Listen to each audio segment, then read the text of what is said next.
আসসালামু আলাইকুম, স্বাগত জানাচ্ছি চ্যানেল আই সংবাদে। এখনকার সংবাদ আয়োজন নিয়ে আপনাদের সাথে আছি মেহরুন্নেসা তাহমিনা। বিস্তারিত সংবাদের শুরুতে জানিয়ে দিচ্ছি ফ্রেশ আটা, ময়দা, সুজি সংবাদ শিরোনামগুলো। সংঘর্ষ, ধাওয়া পাল্টা ধাওয়ার পর মুখোমুখি অবস্থানে প্রকৌশল শিক্ষার্থী ও পুলিশ, লাঠিচার্জ, টিয়ারশেল, জলকামানে আহত অর্ধশতাধিক।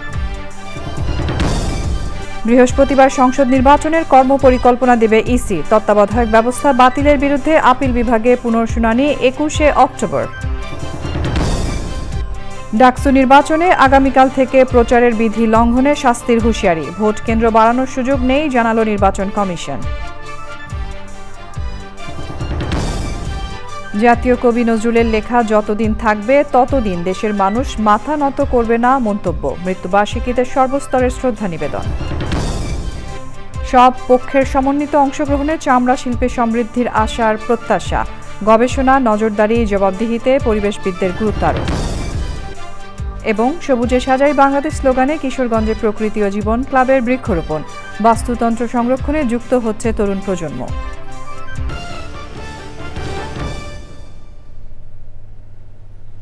এছাড়াও নিটল টাটা বিশেষ সংবাদে যা থাকছে।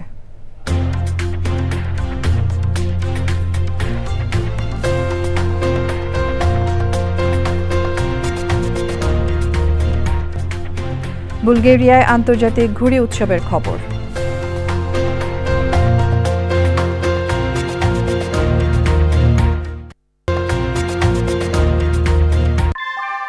ভূমিকম্প সহনীয় মোস্ট ডিউরেবল দেশের প্রথম থার্মেক্স রড সালাম স্টিল। সালাম স্টিল বোঝে ডিউরেবিলিটি। সালাম স্টিল, মোস্ট ডিউরেবল স্টিল। সংবাদ শিরোনামগুলো জানাচ্ছিলাম। এখনকার এই সংবাদ আয়োজন একই সঙ্গে চ্যানেল আই এর ইউটিউব চ্যানেলে এবং চ্যানেল আই এর ওটিটি প্ল্যাটফর্ম আই স্ক্রিনে লাইভ স্ট্রিম হচ্ছে। এবার যাচ্ছে বিস্তারিত প্রসঙ্গে। ইঞ্জিনিয়ারিংয়ে বিসিএস ডিগ্রি ছাড়া প্রকৌশলী পদবি ব্যবহারকারীদের বিরুদ্ধে আইনি পদক্ষেপ সহ 3 দফা দাবিতে আন্দোলনরত প্রকৌশল বিশ্ববিদ্যালয়ের শিক্ষার্থীদের সাথে পুলিশের সংঘর্ষের পর ইন্টারকন্টিনেন্টাল মোড়ে অবস্থান নিয়েছেন শিক্ষার্থীরা। তাদের দাবি, পুলিশের হামলায় অর্ধশতাধিক শিক্ষার্থী আহত হয়েছেন। দাবি না মানা পর্যন্ত আন্দোলন ও সড়কে অবস্থানের ঘোষণা দিয়েছেন শিক্ষার্থীরা। বুয়েট শিক্ষার্থীদের দাবি, পর্যালোচনায় 8 সদস্যের কমিটি গঠন করেছে সরকার। শহীদুল্লাহ রাজু রিপোর্ট। বুধবার দুপুর 2টা জলকামান, টিয়ারশেল, সাউন্ড গ্রেনেডের শব্দ আর পুলিশ শিক্ষার্থীর ধাওয়া পাল্টা ধাওয়ায় রণক্ষেত্রে পরিণত হয় রাজধানীর শাহবাগে হোটেল ইন্টারকন্টিনেন্টাল মোড়। 3 দফা দাবিতে বুয়েট সহ বিভিন্ন প্রকৌশল বিশ্ববিদ্যালয়ের আন্দোলনরত শিক্ষার্থীরা শাহবাগ মোড় থেকে বেলা 1:30টার দিকে প্রধান উপদেষ্টার বাসভবন যমুনা অভিমুখে রওনা হয়। শিক্ষার্থীরা হোটেল ইন্টারকন্টিনেন্টাল মোড় পেরোনোর চেষ্টা করলে বাধা দেয় পুলিশ। শুরু হয় সংঘর্ষ। প্রায় 1.5 ঘন্টার সংঘর্ষে পুলিশ জলকামান, টিয়ারশেল ও সাউন্ড গ্রেনেড নিক্ষেপের পাশাপাশি লাঠিচার্জ করে শিক্ষার্থীদের ছত্রভঙ্গ করে দেয়। সংঘর্ষে আহত হন অনেকেই। 3 জন গুরুতর আহত, এছাড়াও অনেকে রক্তাক্ত হয়েছে। শান্তিপূর্ণ ছেলেদের উপর বুয়েটের যারা কোনোদিন আন্দোলন আসেনি, বাট আজকে তাদের একটা ন্যায্য দাবি নিয়ে তারা সামনে আসছিল। তারা শান্তিপূর্ণভাবে এখানে দাঁড়িয়েছিল, কিন্তু তাদের উপর টিয়ারশেল নিক্ষেপ করা হয়। এই জুলাই অভ্যুত্থানের পরেই কিন্তু তারা উপদেষ্টা হয়েছেন। কেন তারা জুলাই অভ্যুত্থানের পরে ছাত্রদের কথা শুনতে পারলেন না? 3 দিন ধরে এবং 6 মাস ধরে শুনতে পারলেন না। এই ব্যর্থতা উপদেষ্টাদের। আমরা আলটিমেটাম দিয়েছি, আমাদের কোনো কথা মানা হয় নাই। আমরা আজকে মার্চ টু ঢাকা দিয়েছি। আমাদের রুয়েট থেকে, কুয়েট থেকে, চুয়েট থেকে, সিলেটের সাজ থেকে, পাবনার পাস থেকে, সব জায়গা থেকে আজকে এখানে এসেছে। আমার এক ছোট ভাই মাত্র ভর্তি হয়েছে। ওর বয়স 18 বছর হবে না। ওর পায়ের নিচে গ্রেনেড মারা হয়েছে। ওর রক্ত 10 ফুট দূরে এসে আমার এখানে ছিটকে পড়েছে। এটা কোন ধরনের অমানবিকতা? পরে শিক্ষার্থীরা ইন্টারকন্টিনেন্টাল ক্রসিং ছেড়ে শাহবাগ মোড়ের সড়কে অবস্থান নেন। 10ম গ্রেডে শতভাগ করে বাতিল করতে হবে, মেধার ভিত্তিতে চাকরিতে নিয়োগ দিতে হবে। যারা বিএসসি পাস করবে শুধুমাত্র তারা ইঞ্জিনিয়ারিং পদে ব্যবহার করতে পারবে। 10ম গ্রেড আমাদের জন্য ওপেন করা হোক, বিএসসি ইঞ্জিনিয়ারদের জন্য ওপেন করা হোক, যাতে আমরা অ্যাপ্লাই করতে পারি। শিক্ষার্থীরা শাহবাগে অবস্থান নেওয়ায় আশপাশের সড়কে যান চলাচল বন্ধ হয়ে যায়। Shahidullah Raju, channel I, Dhaka. বৃহস্পতিবার আগামী সংসদ নির্বাচনের কর্মপরিকল্পনা প্রকাশ করবে নির্বাচন কমিশন। সংসদীয় আসনের সীমানা নিয়ে শুনানি শেষে ইসি সচিব আক্তার আহমেদ জানিয়েছেন, শিগগিরই চূড়ান্ত সীমানা প্রকাশ করা হবে। শুনানির প্রথম দিনে হাতাহাতির ঘটনায় জিডি করেছে নির্বাচন কমিশন।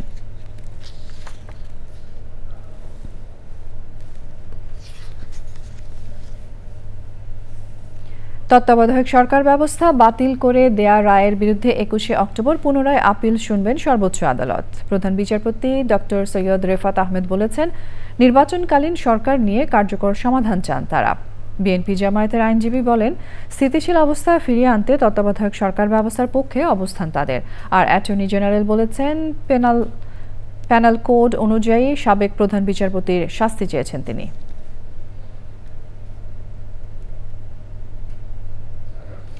ঢাকা বিশ্ববিদ্যালয় কেন্দ্রীয় ছাত্র সংসদ ডাকসু এবং হল সংসদ নির্বাচনের প্রচারে কেউ বিধি লঙ্ঘন করলে শাস্তির আওতায় আনা হবে বলে জানিয়েছে নির্বাচন কমিশন। ভোট কেন্দ্র বাড়ানোর দাবিতে চিফ রিটার্নিং অফিসার বরাবর স্মারকলিপি দিয়ে বিধি লঙ্ঘনকারীদের শাস্তির দাবি জানিয়েছে ছাত্রদল। তবে ভোট কেন্দ্র বাড়ানোর কোনো সুযোগ নেই বলে জানিয়েছে কমিশন। লায়লা নওশিনের রিপোর্ট। দর্শক, এই মুহূর্তে রিপোর্টটি আমাদের হাতে এসে পৌঁছানো মাত্র তা আপনাদেরকে দেখানো হবে। যাচ্ছি পরের সংবাদে। বিএনপির সিনিয়র যুগ্ম মহাসচিব রুহুল কবির রিজভী বলেছেন, গণতন্ত্র ও মানবতা প্রতিষ্ঠায় তারেক রহমান যে দৃষ্টান্ত তৈরি করেছেন তা অনুকরণীয়। মানবিক বাংলাদেশ বিনির্মাণে দুর্গম পথ পাড়ি দিয়ে দেশের বিভিন্ন অঞ্চলে ছুটে চলবে বিএনপি। জামালপুরে এক অনুষ্ঠানে এসব কথা বলেন রুহুল কবির রিজভী। মইনুল হাসানের রিপোর্ট। জামালপুরের দেওয়ানগঞ্জে আমরা বিএনপি পরিবারের আয়োজনে ২৪-এর গণঅভ্যুত্থানে হতাহত পরিবারের সদস্যদের সহায়তা প্রদান অনুষ্ঠান। শুরুতে কথা বলেন গণ আন্দোলনে আহত পরিবারের সদস্যরা। দাবি জানান নরকীয় এই হত্যাযজ্ঞের দ্রুত বিচারের। আবার দ্বিতীয় কোন সরকার আসলে যেন এরকম স্বৈরাচারী যেন না হয়, আমার এটা আকুল আবেদন। বক্তারা বলেন, দলমত নির্বিশেষে নির্যাতিত ও ক্ষতিগ্রস্তের পাশে সবসময় থাকবে বিএনপি। আমাদের প্রত্যেকেরই কাজ এবং দায়িত্ব হচ্ছে আমাদের পাশে যার যেখানে যা প্রয়োজন আমাদের সাধ্যমতো আমাদের সহায়তা দিয়ে, সেটা সবসময় শুধু আর্থিক হবে এমন কোনো কথা নেই। আমরা বিএনপি পরিবার তৈরি করেছে মানব সেবার জন্য। এটি নামের সাথে বিএনপি থাকলেও আসলে এটি একটি অরাজনৈতিক প্ল্যাটফর্ম। আগামী ইলেকশনের পরেও জনাব তারেক রহমানের নেতৃত্বে সারা বাংলাদেশে নিপীড়িত মানুষ এবং আহত নিহত পরিবার সর্বদাই আমাদের দল যদি সরকার গঠন করে সর্বদাই তাদের পাশে যাতে থাকে। অনুষ্ঠানে বিএনপি সিনিয়র যুগ্ম মহাসচিব বলেন, মানবতার দৃষ্টান্ত তৈরি করতেই দলের ভারপ্রাপ্ত চেয়ারম্যানের নির্দেশনায় আমরা বিএনপি পরিবারের সংগঠনের সৃষ্টি।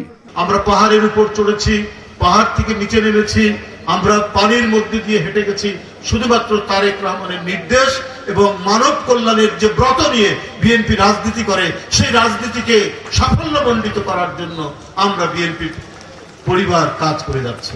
অনুষ্ঠানের দ্বিতীয় পর্বে জামালপুর জেলার দেওয়ানগঞ্জ উপজেলায় বিএনপি কর্মী সম্মেলন হয়। জামালপুরের দেওয়ানগঞ্জ থেকে মনিরুল হাসান, চ্যানেল আই।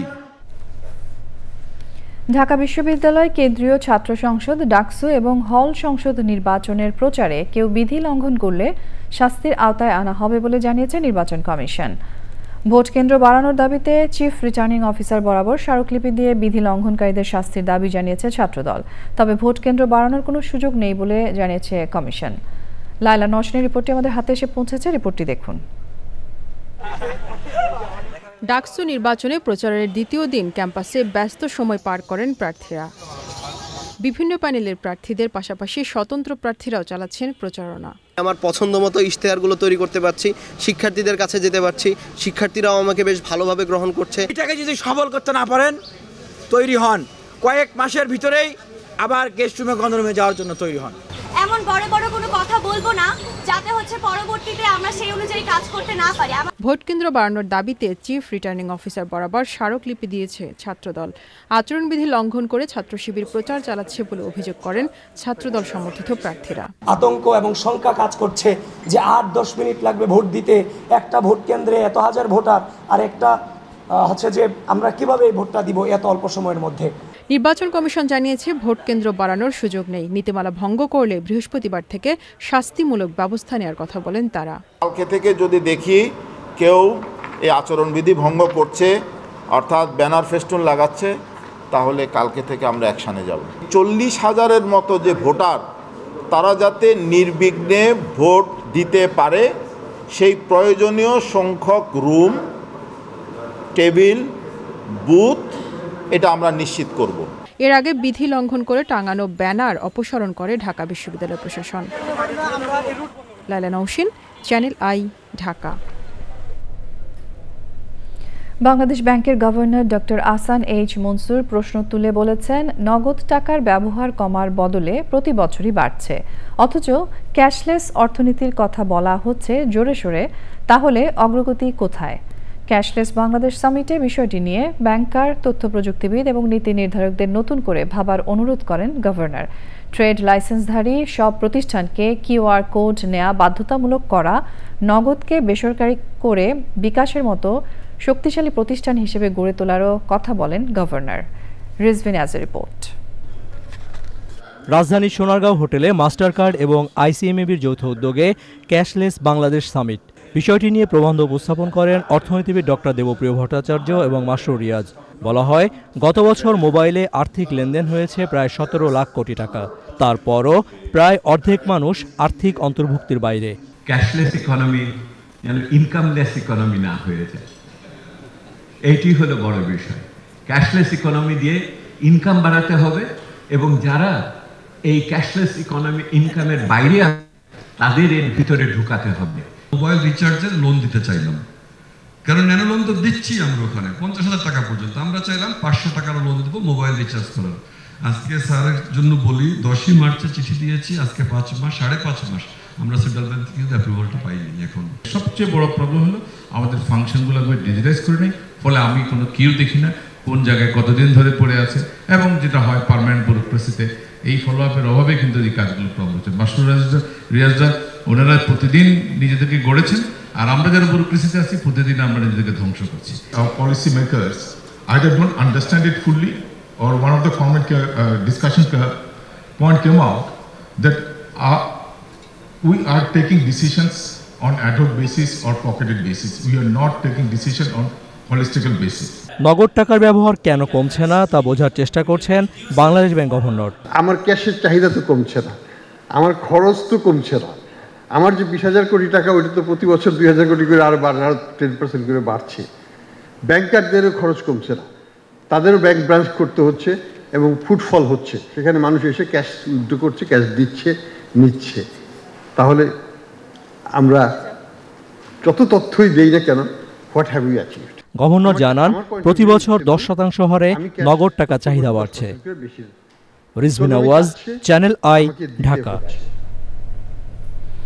নানা আয়োজনে পালিত হয়েছে জাতীয় কবি, ঔপন্যাসিক, নাট্যকার, সঙ্গীতজ্ঞ ও সাংবাদিক কাজী নজরুল ইসলামের 49তম মৃত্যুবার্ষিকী। সকাল থেকে ঢাকা বিশ্ববিদ্যালয়ে তার সমাধিতে শ্রদ্ধা জানাতে পরিবারের সদস্যরা ছাড়াও আসেন বিভিন্ন সাংস্কৃতিক ও রাজনৈতিক সংগঠন সহ সর্বস্তরের মানুষ। শ্রদ্ধা নিবেদন শেষে তারা বলেন, বিদ্রোহী কবির লেখনী দল মত নির্বিশেষে সব মানুষকে যুগে যুগে শোষণ ও বঞ্চনা থেকে মুক্তির পথ দেখিয়েছে। বিস্তারিত মির্জা ইমতিয়াজের রিপোর্টে। সাম্যের কবি, প্রেমের কবি, দ্রোহের কবি কাজী নজরুল ইসলাম। মানবতার জয়গানে দ্রোহে ও প্রেমে মানুষের মনে তিনি জাগিয়েছেন অদম্য আশার বাণী। লিখেছেন, গাহি সাম্যের গান, মানুষের চেয়ে বড় কিছু নাই, নহে কিছু মহিয়ান। 49তম মৃত্যুবার্ষিকীতে বুধবার সকালে কবির সমাধিতে পুষ্পস্তবক অর্পণের মধ্য দিয়ে শ্রদ্ধা নিবেদন করেন তার পরিবার সহ বিভিন্ন সামাজিক, সাংস্কৃতিক ও রাজনৈতিক সংগঠন এবং শিক্ষার্থীরা। কাজী নজরুলকে যেন আমরা সকলের কাছে পৌঁছে দিতে পারি। তিনি তো মানুষের কবি ছিলেন, সকল সময় মানুষকে নিয়ে পথ চলেছেন বলে আজও তিনি অত্যন্ত প্রাসঙ্গিক। তার বাংলা গানের সংস্কৃতির সম্ভার এতটাই সমৃদ্ধ, এই স্বল্প সময়ে এক মহান কবির নিজের পরিচয় তার লেখনীর মধ্য দিয়ে গেছেন। ফুলের শ্রদ্ধা শেষে বিএনপির সিনিয়র যুগ্ম মহাসচিব রুহুল কবির রিজভী বলেন, উন্নত, বৈষম্যহীন ও গণতান্ত্রিক সমাজ প্রতিষ্ঠায় ব্রিটিশ বিরোধী আন্দোলন থেকে 24-এর অভ্যুত্থানে কবির লেখা ছাত্র জনতাকে প্রেরণা জুগিয়েছে। উন্নততর গণতান্ত্রিক সমাজ প্রতিষ্ঠার লক্ষ্যেই আমাদের এগিয়ে যেতে হবে এবং তার মূল প্রেরণাই হচ্ছে আমাদের জাতীয় কবি কাজী নজরুল ইসলামের লেখা অমর গান, কবিতা এবং বিভিন্ন লেখনী।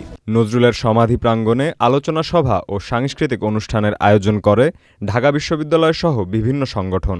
ন্যূনতম যতটুকু সময় দেওয়া দরকার সেটিও আসলে আমরা ওই অর্থে দিতে পারি। তারপরেও তিনি অত্যন্ত গুরুত্বপূর্ণ কিছু বিষয়ের নির্যাস আমাদের সামনে উপস্থাপন করেছেন এবং বেশ কিছু দিক তিনি তুলে ধরেছেন যেটি আজকের জন্য, আজকের দিনে একান্তই প্রাসঙ্গিক। কবিকে স্মরণ করতে রাজধানী সহ সারা দেশে নেওয়া হয়েছে দিনব্যাপী নানা আয়োজন। Mirza Imtiaz, channel I, Dhaka. সব পক্ষের সমন্বিত অংশগ্রহণ ও আইনের কঠোর প্রয়োগে চামড়া শিল্পে সমৃদ্ধি আসবে বলে জানিয়েছেন প্রকৃতি বন্ধু বীর মুক্তিযোদ্ধা মুকিত মজুমদার বাবু। রাজধানীর পরিবেশ অধিদপ্তরে আয়োজিত আলোচনায় যোগ দিয়ে বক্তারা চামড়া শিল্পের রপ্তানি লক্ষ্যমাত্রা কাজে লাগাতে গবেষণা, নজরদারি ও জবাবদিহিতায় গুরুত্ব আরোপ করেন। মোশাহিদ রনির রিপোর্ট। গুণগত কাঁচামাল আর বাড়তে থাকা বৈশ্বিক চাহিদার বিপরীতে ৮ দশক ধরে খুঁড়িয়ে চলছে দেশের চামড়া খাত। ২০৩০ সালের মধ্যে চামড়া খাত থেকে ১০ থেকে ১২ বিলিয়ন ডলার রপ্তানি আয়ের লক্ষ্যমাত্রা থাকলেও বাস্তবতা বলছে এখনও বছরে ১৫০০ কোটি টাকার চামড়া ও চামড়াজাত পণ্য আমদানি করে বাংলাদেশ। পরিস্থিতি উন্নয়নে বাংলাদেশের টেকসই চামড়া খাত বিনির্মাণ শীর্ষক প্রকল্পের আওতায় আলোচনা। ইন্ডাস্ট্রিতে যদি প্রি-ট্রিটমেন্টটা যদি ঠিকভাবে করা হয়, ব্যবসা ও নিজেদের স্বার্থে পরিবেশ বান্ধব শিল্প ব্যবস্থাপনার বিকল্প নেই বলে মত সংশ্লিষ্টদের। পরিবেশ রক্ষার জন্য আমরা অবশ্যই আমাদেরকে অ্যাওয়ার্ড থাকতে হবে, কাজ করতে হবে, এর কোনো বিকল্প নাই। কারণ প্রত্যেকটা মানুষের মৌলিক অধিকার একটি সুস্থ ভালো পরিবেশে বসবাস করা। Already we have the DOD COD KPI, but টেনারিগুলো ইন্ডিভিজুয়ালি কেপিআইগুলোকে তারা ফুলফিল করছে কিনা এবং সেই অনুযায়ী কাজ করছে কিনা, এবং এই ব্যাপারে অ্যাওয়্যার করা, এডুকেট করা। এয়ারের ক্ষেত্রে হচ্ছে আমাদের convention source, BOC control order, energy management, এই বিষয়গুলোতে আমাদের লক্ষ্য রাখতে হবে। আমরা যখন ব্যবসা করব সেটা হবে জবাবদিহিমূলক ব্যবসা, দায়িত্বশীল ব্যবসা, এবং পরিবেশগত সুরক্ষা নিশ্চিত না করে কখনো সেটি দায়িত্বশীল ব্যবসা হতে পারে না। আমাদের এই যে লোভ, আমাদের যে প্রয়োজন, আমাদের আরামায়েশ, এটা বাড়াতে গিয়ে আমরা কিন্তু প্রকৃতির উপর প্রেশার ক্রিয়েট করছি। আমাদের চাপে কিন্তু প্রকৃতি বিরূপ হয়ে গেছে, পাগল হয়ে গেছে, এখন আমাদের উপর প্রতিশোধ আসতেছে। সম্মিলিত ব্যর্থতায় চামড়া খাত ধুঁকছে উল্লেখ করে টেকসই উৎপাদন, বাস্তবসম্মত লক্ষ্য নির্ধারণ সহ পরিবেশের বৈশ্বিক মানদণ্ড নিশ্চিতে জোর দেন বিশিষ্টজনরা। সেই ৮০-৯০ বছর আগে শুরু হয়েছিল পাকিস্তান থেকে, তারপর বাংলাদেশে আমরা ৫৪ বছর।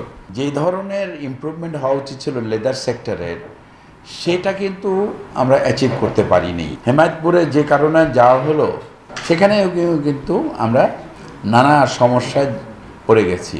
সারা বাংলাদেশে পরিবেশ অধিদপ্তরের যে পরিমাণ সাপোর্ট দরকার, যে ধরনের এখানে লোকবল দরকার, সেটা কিন্তু বাড়াতে হবে।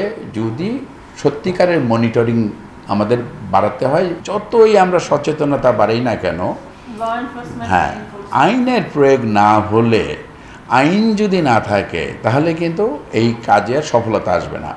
মালিকপক্ষ, আইন, পরিবেশ এবং আমাদের সম্মিলিত প্রচেষ্টা, সেই সব কিছুই কিন্তু এক জায়গায় আনতে হবে। পরিবেশ অধিদপ্তর যত বেশি এগিয়ে আসবে এই ব্যাপারে, আমার মনে হয় এখান থেকে আমরা একটা ভালো একটা সমাধান পাবো।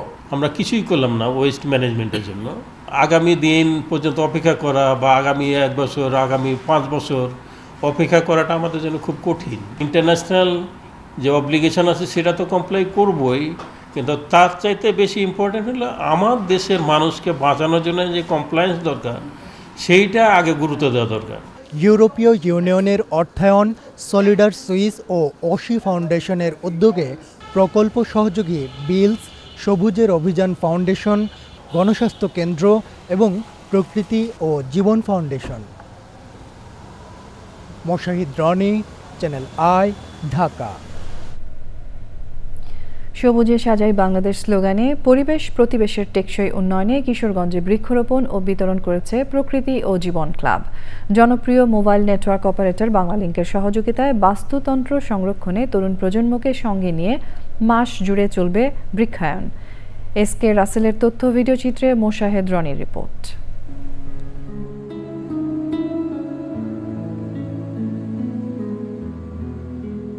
উন্নয়ন ও অগ্রযাত্রার নামে নির্বিচার আগ্রাসনে প্রতিনিয়ত ধ্বংসের দ্বারপ্রান্তে ধরিত্রী।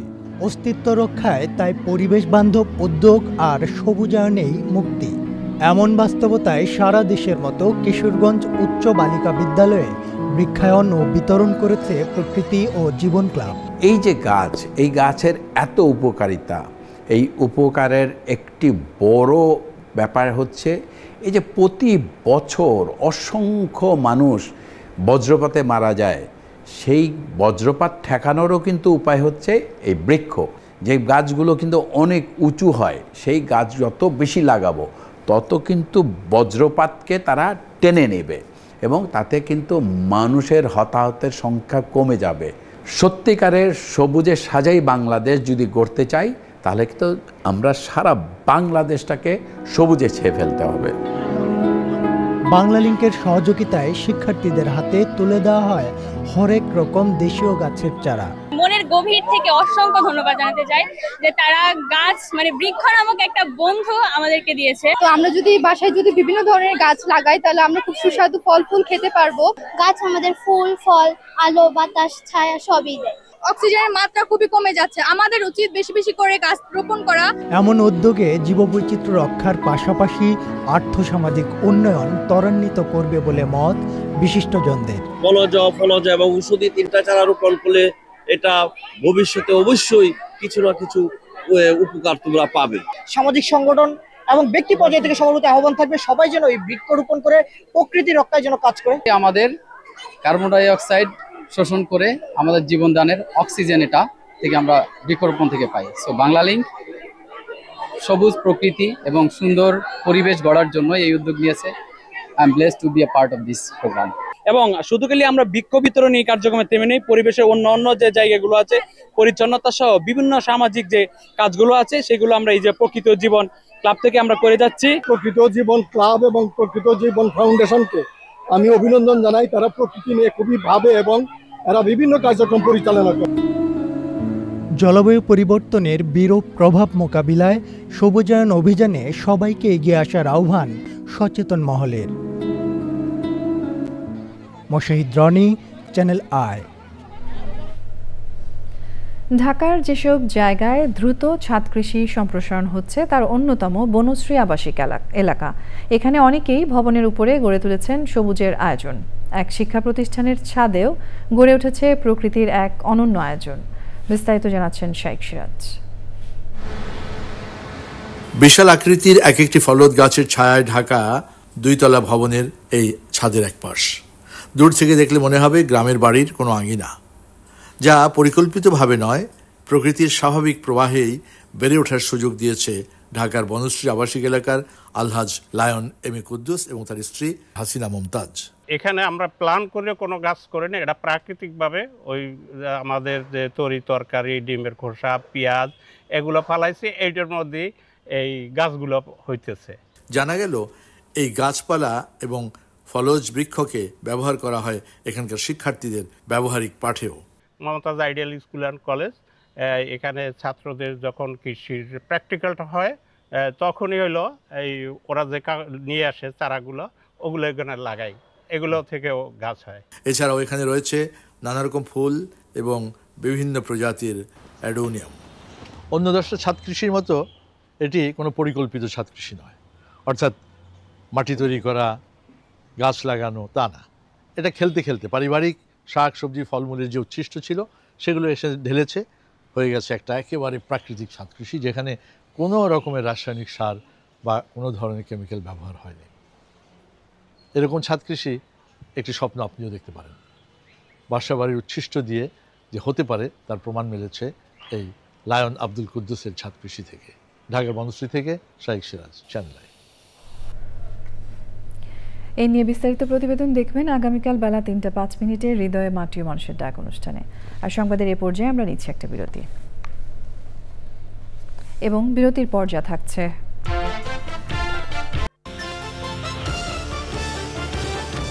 সংবাদে এবারে রয়েছে নিটুল টাটা বিশেষ সংবাদ।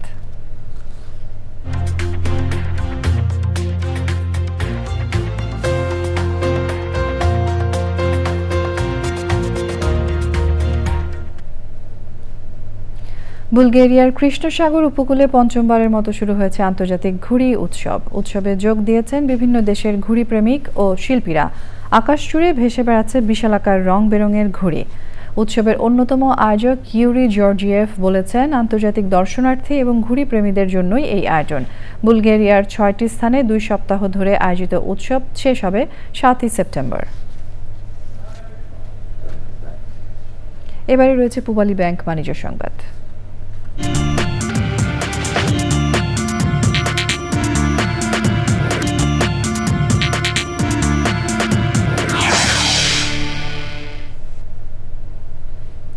ভারতীয় পণ্যের উপর ৫০% মার্কিন শুল্ক আরোপ নিয়ে দুদেশের মধ্যে ইন্টারসেশনাল সংলাপ হয়েছে। প্রতিরক্ষা সহযোগিতা জোরদার সহ গুরুত্বপূর্ণ নানা বিষয়ে ওই সংলাপে আলোচনা হয়। আজ বুধবার থেকে নতুন এই মার্কিন শুল্ক কার্যকর হয়েছে। প্রেসিডেন্ট ডোনাল্ড ট্রাম্প জানিয়েছেন, বাড়তি শুল্ক আরোপের সিদ্ধান্ত কার্যকর থাকবে।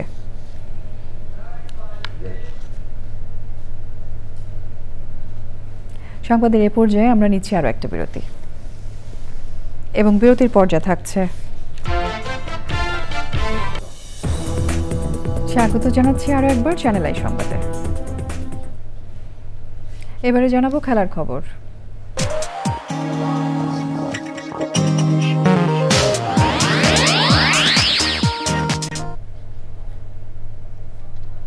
সাফ অনূর্ধ্ব 17 নারী চ্যাম্পিয়নশিপে জয়ের ধারা অব্যাহত রেখেছে বাংলাদেশ। নেপালকে ৪-১ গোলে হারিয়ে টানা দ্বিতীয় জয় তুলে নিয়েছে অর্পিতা বিশ্বাসের দল। বাংলাদেশের হয়ে সুরভি আকন্দ প্রীতি হ্যাট্রিক করেছেন। ভুটানের চাংলি মিথাং স্টেডিয়ামে ৩৮ মিনিটে থৈনু মারমার গোলে এগিয়ে যায় বাংলাদেশ। ৭ মিনিট পর ব্যবধান দ্বিগুণ করেন প্রীতি। প্রথমার্ধের ইনজুরি টাইমে নেপাল ১ গোল পরিশোধ করে। ৭৬ মিনিটে গোল করে ব্যবধান ৩-১ করেন প্রীতি। ৯ মিনিট পর প্রীতির নিজের হ্যাট্রিক পূর্ণ করেন। ৪ ম্যাচ শেষে বাংলাদেশের পয়েন্ট ৯। শিরোপা জিততে হলে পরবর্তী ম্যাচে ভারতকে হারাতে হবে। প্রথম বাংলাদেশি নারী আম্পায়ার হিসেবে ২০২৫ আইসিসি নারী ওয়ানডে ক্রিকেট বিশ্বকাপে দায়িত্ব পালন করবেন সাথীরা জাকির জেসি। তার এই অসাধারণ অর্জনকে সম্মান জানিয়েছে ঢাকায় মার্কিন দূতাবাস। আগামী সেপ্টেম্বরে ভারত ও শ্রীলঙ্কায় অনুষ্ঠিত হবে নারী ওয়ানডে বিশ্বকাপ। সেই টুর্নামেন্টে আম্পায়ার হিসেবে দায়িত্ব পালন করতে যাচ্ছেন। সংঘর্ষ, ধাওয়া পাল্টা ধাওয়ার পর মুখোমুখি অবস্থানে প্রকৌশল শিক্ষার্থী ও পুলিশ, লাঠিচার্জ, টিয়ারশেল, জলকামানে আহত অর্ধশতাধিক। বৃহস্পতিবার সংসদ নির্বাচনের কর্মপরিকল্পনা দেবে ইসি। তত্ত্বাবধায়ক ব্যবস্থা বাতিলের বিরুদ্ধে আপিল বিভাগে পুনর্শুনানি ২১শে অক্টোবর। ডাকসু নির্বাচনে আগামীকাল থেকে প্রচারের বিধি লঙ্ঘনে শাস্তির হুঁশিয়ারি। ভোট কেন্দ্র বাড়ানোর সুযোগ নেই, জানালো নির্বাচন কমিশন। জাতীয় কবি নজরুলের লেখা যতদিন থাকবে ততদিন দেশের মানুষ মাথা নত করবে না মন্তব্য। মৃত্যুবার্ষিকীতে সর্বস্তরের শ্রদ্ধা নিবেদন। সব পক্ষের সমন্বিত অংশগ্রহণে চামড়া শিল্পে সমৃদ্ধি আসার প্রত্যাশা। গবেষণা, নজরদারি, জবাবদিহিতে পরিবেশবিদদের গুরুত্ব আরোপ। এবং সবুজের সাজায় বাংলাদেশ স্লোগানে কিশোরগঞ্জে প্রকৃতি ও জীবন ক্লাবের বৃক্ষরোপণ। বাস্তুতন্ত্র সংরক্ষণে যুক্ত হচ্ছে তরুণ প্রজন্ম।